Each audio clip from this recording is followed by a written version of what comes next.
ভাব দুই প্রকার। প্রিন্সিপাল ভাব, প্রধান বা মুখ্য ক্রিয়া। অক্সিলারি বা হেল্পিং ভাব, সাহায্যকারী ক্রিয়া। নিচের বাক্যগুলো লক্ষ্য করি। The girls were playing football.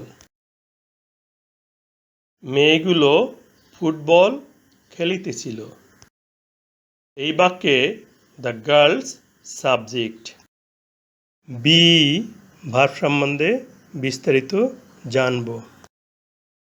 Verb 1 বা প্রেজেন্ট ফর্ম, ভার্ব 2 বা পাস্ট ফর্ম, ভার্ব 3 বা পাস্ট পার্টিসিপল।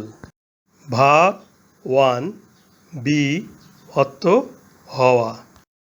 বি হতে উৎপত্তি verb 1 am, is, are। Verb 2 was, were। Verb 3 been।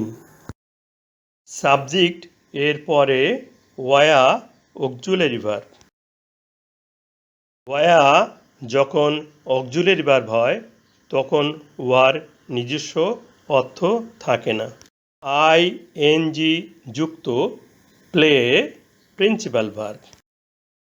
Auxiliary verb ওয়া এবং প্রিন্সিপাল ভার্ব প্লের সাথে আইএনজি যুক্ত আছে, তাহলে বাক্যটি past continuous tense. Auxiliary verb সর্বদা প্রিন্সিপাল ভার্বের পূর্বে বসবে। এখানে ওয়া অক্সিলারি ভার্ব এবং বাক্যটিকে পাস্ট কন্টিনিউয়াস টেন্স গঠনে সহায়তা করছে। They were very active. তারা খুবই কর্মঠ ছিল।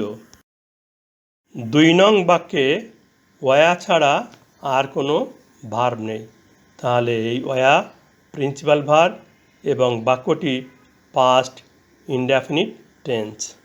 কোনো ভার্ব যখন ভার্ব 2 বা পাস্ট ফর্ম হয় তখন সেই সেন্টেন্সটি পাস্ট ইনডেফিনিট টেন্স হয়।